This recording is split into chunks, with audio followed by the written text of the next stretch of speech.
Do you struggle with the feeling of life passing you by and you are ruminating over past experiences that were good, but it leaves you with an empty, depressed kind of feeling? I want to get a little bit into that. And a question that was sent in about ruminating over life passing by. So welcome to the Healing and Freedom Journey. Mark DeJesus here, your brother from another mother, bringing you insights along the way. I'm all about mental, emotional, and relationship health. And if you are too, you've arrived at a great place. Taking some time to address some more questions, as I do quite often. And this one that was sent in says, Mark, I'm wondering if you can conduct an episode on OCD and depression in regards to the fleeting passage of time. I struggle immensely with the fleeting nature of time and how within one blink of the eye, the present moment quickly becomes a memory. I could give you thousands of examples, but one in particular is my son planned a beautiful weekend for me in San Diego. It was beyond beautiful and more than I could ever hoped for. Our trip is now over, and I am ruminating on how it seemed like just 5 minutes ago we were packing and talking about what we were going to do and how we're going to plan our trip. And now that it's done and over, just like that. This is basically a rinse and repeat for everything that we plan in life and look forward to, and then it quickly becomes a memory. Many people can experience this kind of effect where you have a great experience, a good one, but then there's a lull afterwards and a seeming letdown that takes place. People can have this after the holidays if they have a good experience or going on vacation or things like that. So I'll get into this a little bit more in what you're sharing, but I'll read your question. My son honestly feels the same way about time, except he's more present-minded, focused on here and now, and doesn't ruminate and dwell on things the way I do. I understand that every human being on this planet can ruminate on this because time passes the same for every human being with a heartbeat. I, however, will dwell on it, and it causes me so much fear, anxiety, and depression, especially as I get older. And many who are getting older can experience that sense of the finite life, in the sense of that and time is moving on, that you're getting later in life, you're getting older, and this creeping sense of depression can come in, the sense of getting older, life ending, and so forth. Even though we know as believers, we have eternity, but there's this sense of this life moving closer and closer to a close. And for those who have depression, it can inflame it even more. So you said your son can have the same kind of thing. However, I will dwell on it, and it causes me so much fear, anxiety, depression, especially as I get older. I cannot possibly be the only one that feels this way. No, you're not. It is so fleeting, and it's just terrifying. I'm always dwelling on the past. My beautiful mother passed away suddenly in 2021, and this just escalated all of my fears and anxieties for me. So this signals to me a few things.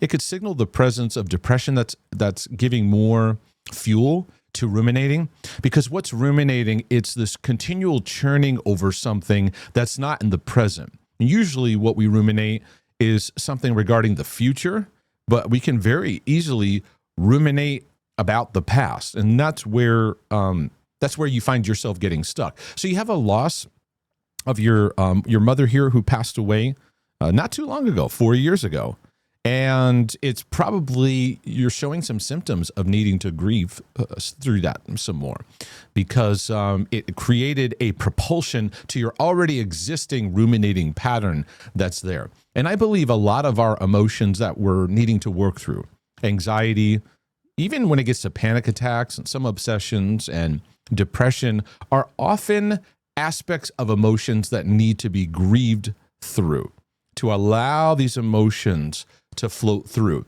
Ruminating doesn't lead anywhere helpful and fruitful because it just keeps us in a spin cycle. It doesn't allow us to enter a gentle cycle, and it doesn't allow us to also be present in the moment.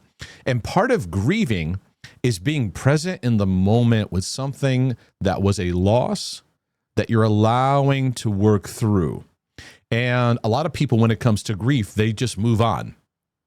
And the grief often shows up down the road because they haven't allowed themselves to work through, and I'll make allowance for some of those emotions to work through their system.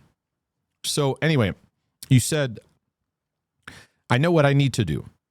I know what the right thing is to do. I don't know about that. That might be your perfectionism talking too. I know what I need to do. I know what the right thing is to do. That's a lot of like that just right but never enough kind of mentality, because what you're talking about is emotional pain. And when we get locked into, I know the right thing to do, we get into right versus wrong, then what we do is we take all our emotions and we put them through that lens. Oh, I feel depressed. That's a wrong emotion.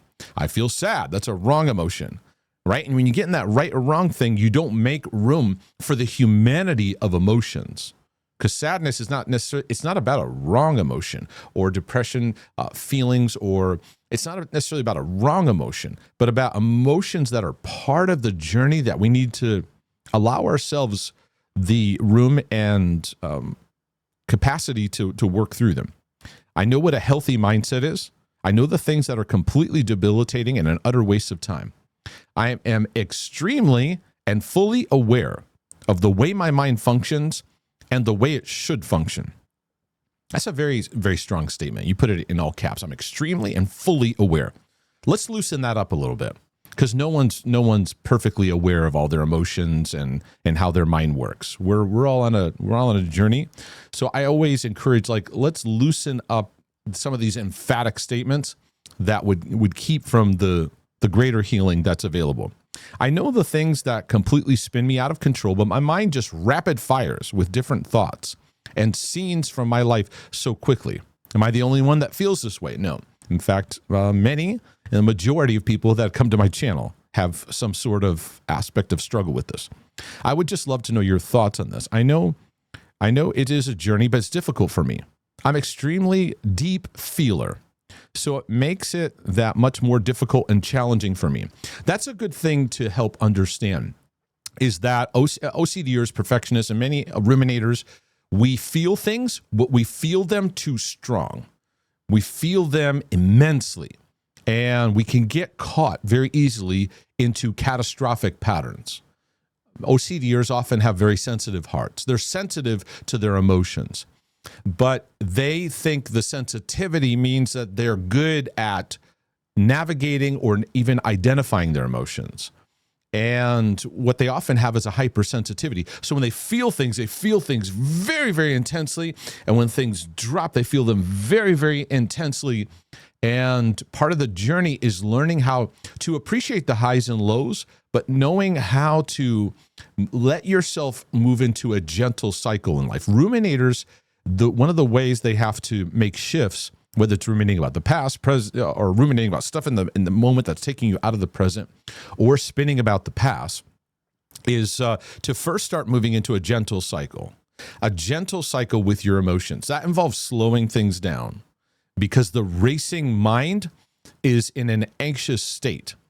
And the reason it becomes very difficult to get out of it is because it's a survival mode. Living in a stress mode can be a survival mechanism for so many of us.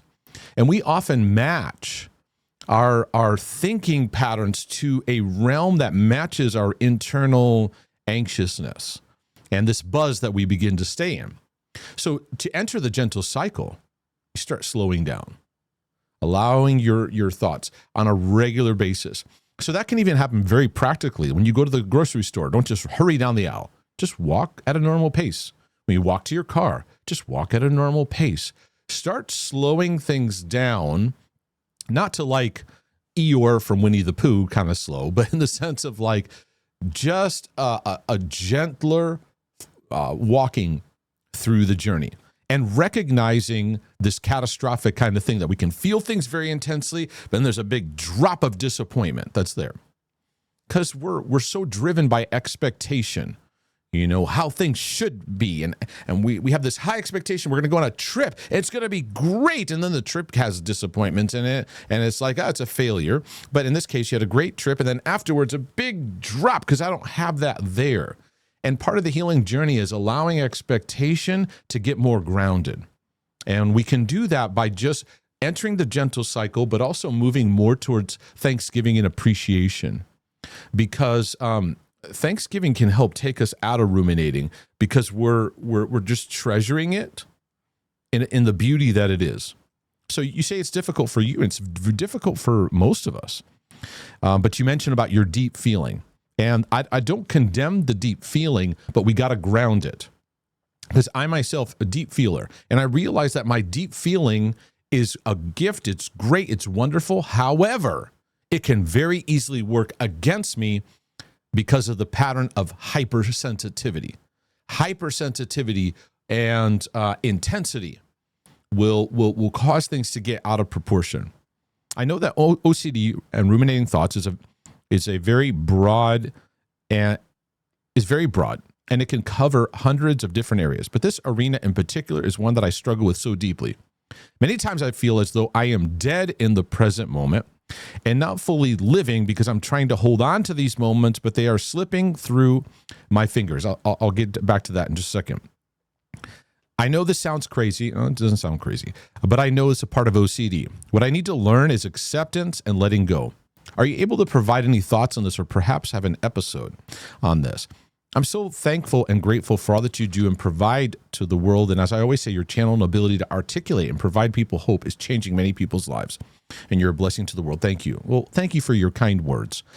So one of the things I noticed too in the journey is when you have obsessive compulsive patterns, you have intrusive thoughts, intrusive emotions as well too, right? And so whenever you have a good moment, there is this pattern where a counter-intrusiveness comes in. So many people will have a great experience, they're having a great time, and all of a sudden a dark or counter-intrusive thought comes in. A very, very common thing that happens. And so knowing how to apply the gentle redirect, learning to let yourself work through that emotion without feeding your compulsion. But I also think too that this can take place with a good memory. You have a good experience with your son, and so as you're treasuring it, there is a couple things that are coming into play. There's heightened sense of emotions that you're having, but there's also then an intrusiveness. Oh, it's gone. This thing is gone. You no longer have it. So now the focus becomes the negative of it. And so you have to be aware. Intrusive thoughts come in with a contrarian to good moments. Oh, I love my children, but what if they were taken away? Oh, what a great experience. Yeah, but it's all over and your life is coming to an end very soon. You see that? The contrarian kind of thought. Many Christians can even get to the point where they think God is saying that because they see God as a contrarian. That way they have a thought and God is contrarian to it. So being aware of not the thought is there, but not feeding it. And this is going to be a pattern of renewal. I talk about the gentle cycle, understanding your emotions, but also understanding this counter thought that comes in. Now, some of our control mechanisms come in to play, right? Because we want to just stay in that good feeling and we're fighting off the contrarian thought. So we have this anxious control over having a good time, over having a good experience. And what is it doing now as we're now, time is moving. And instead of us moving, being present, we now start to move into the past. And that's what rumination always does, is it takes us out of the moment. It takes us out of where we are. Now, you can't force yourself to go, stop ruminating. You can put a boundary up and go, I'm going to starve that. But it needs a gentleness to it because that's what the mind actually needs. Ruminating minds are very anxious. They're not at peace. So what the mind needs to do is be introduced to peace, what it looks like. So I encourage a slowing down and learning to treasure what we have in the moment and catch yourself ruminating in a disempowering way. Instead of appreciating it and going, okay, I'm going to slowly move to the next thing because there's a treasure here in this moment I get to experience right now. And I think that I would invite a new interpretation because you said here something about time. I honestly view time as somewhat of a curse. Nothing can stop it and it waits for someone. It's so fleeting. I'm terrifying. So I'm always dwelling on the past. That's your interpreter kicking in. And Instead of looking at time as being a curse, look at it as a sober thing. All of us are needing to not feed fear and shame spirals and not feed the constant denial, but stay in that road of sobriety. And sobriety reminds us, stay here in the now. And I think part of rumination help is just gently redirecting yourself. Hey, just be in this moment right now. Take it in. This takes practice, but the Bible is all about the here and now. You know, the Bible even says now is the time. Today is the day. Redeeming the time. In other words, taking it back, valuing it. Ruminating keeps us from the present beauty. Now, for something that, like, you take a big trip, we're not taking trips every week unless you're like super wealthy and retired or whatever, and you can. So it's not necessarily next thing. I think when you have a great experience, it's good to have a window of reflection and appreciation. Some people journal, some people document. I like to take pictures. I have quite a load of pictures that I'm going to be giving off to my children someday, and videos I've put together and things. And that is my way of reflecting. So when I go on a trip, and I do this every year, I create a family video. And if on our vacations, the vacation will have their own video. And I put it to music that's moving and it's emotional, and allows me to re-experience it, though, in a good way. But remember, the intrusive contrarian thought will want to come in and do all sorts of things. It'll want to find flaws in experiences you had or mistakes you made or things you did wrong. There's all that too.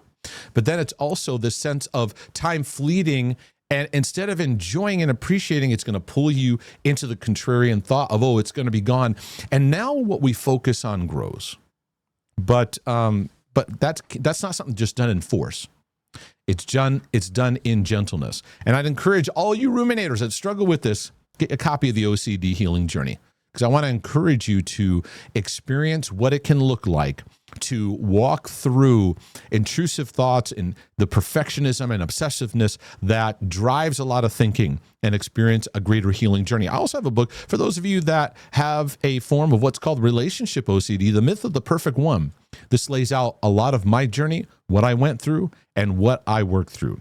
But do me a favor, would you please click that like button and subscribe? You can also go over to markdejesus.com and support these videos. It is greatly appreciated, because I am your brother from another mother, and Lord willing, when the creek don't rise, I'll be back with more insights for your healing and freedom journey.